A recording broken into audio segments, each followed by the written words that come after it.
Mr. White invites you to color your world with Brilliant White by Jet. Sri Lanka's tour of the West Indies will come to an end with the second and final test between the sides, set to commence on the 29th of March at the Sir Vivian Richards Stadium in Antigua. The visitors will be somewhat satisfied with the ultimate result of the first test, as they managed to pull through for a draw despite being shot out for 169 on day one. The bowlers managed to keep them in the game with an inspired bowling performance, and then their second innings batting performances put them in the driving seat before the West Indies batted nearly 4 sessions to hold on to a draw. Lahiru Thirimana, once impressive with 2 70-plus scores in the first test, finally managing to string together some consistency and justifying his place at the top of the order. The same could be said for Niroshan Dickwella, who fell agonizingly close to a maiden test on in the second innings. The left-hander played with maturity and intelligence, putting a high price on his wicket. Oshada Fernando and Dhananjay De Silva were impressive, but it was young Pathum Nissanka who stole the limelight with a patient on debut, showcasing his temperament and technique. Nissanka, whose first-class average sat at 67 before the series, has been one of the most prolific batsmen in the Sri Lankan domestic circuit at the top of the order, but had to occupy the number 6 slot in the first test. Despite the change of roles, the 22-year-old handled himself admirably and seemed assured against some good bowling by the horse.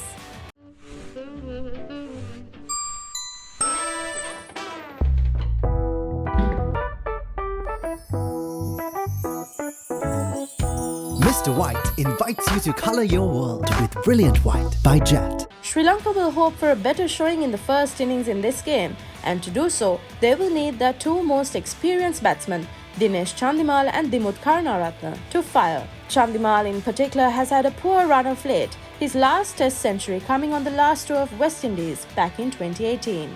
With the ball, it was the quiet performer Suranga Lakmal who took the lead, claiming his 4th 5-wicket haul in Test cricket in the first innings. Although it was the batsman who pushed Sri Lanka into a winning position, Lakmal, Vishwa Fernando and Dushmantha Chameera were the ones who did the hard yards to keep Sri Lanka in the game after a dismal opening day. The veteran Lakmal put in a mammoth 50 overs during the first test, but unfortunately the effort did not produce the results in the second innings, with the pitch slowing down considerably. The horse, on the other hand, will rue the missed opportunity of getting a win on the table after a good first day. However, they did well to lose just 4 wickets in the second innings to salvage a draw after Sri Lanka set them a target of 375. Newly appointed captain Craig Brathwaite had mentioned that he was happy with the team that he took to Bangladesh, bringing only Jason Holder into the lineup that faced the Tigers.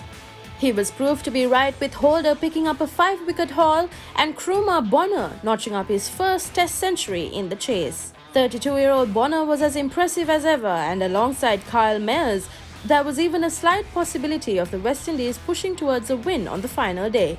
It wasn't to be, but West Indies would be happy with the choice of picking Bonner ahead of the more experienced Darren Bravo. With both teams doing reasonably well in the first test, it is unlikely that we will see any changes to the playing 11s, barring any injuries. Sri Lanka probable 11: Dimuth Karunaratne, Lahiru Thirimana, Oshada Fernando, Pathum Nissanka, Dinesh Chandimal, Dhananjay De Silva, Niroshan Dickwella, Suranga Lakmal, Dushmantha Chameera, Lasith Ambudenya, Vishwa Fernando. West Indies probable 11: Craig Brathwaite, John Campbell, Kruma Bonner, Kyle Mayers, Jermaine Blackwood, Jason Holder, Joshua De Silva, Rakeem Cornwall, Alzari Joseph, Kemar Roach, Shannon Gabriel. For premium content and exclusive member benefits, subscribe to ThePapare.com today.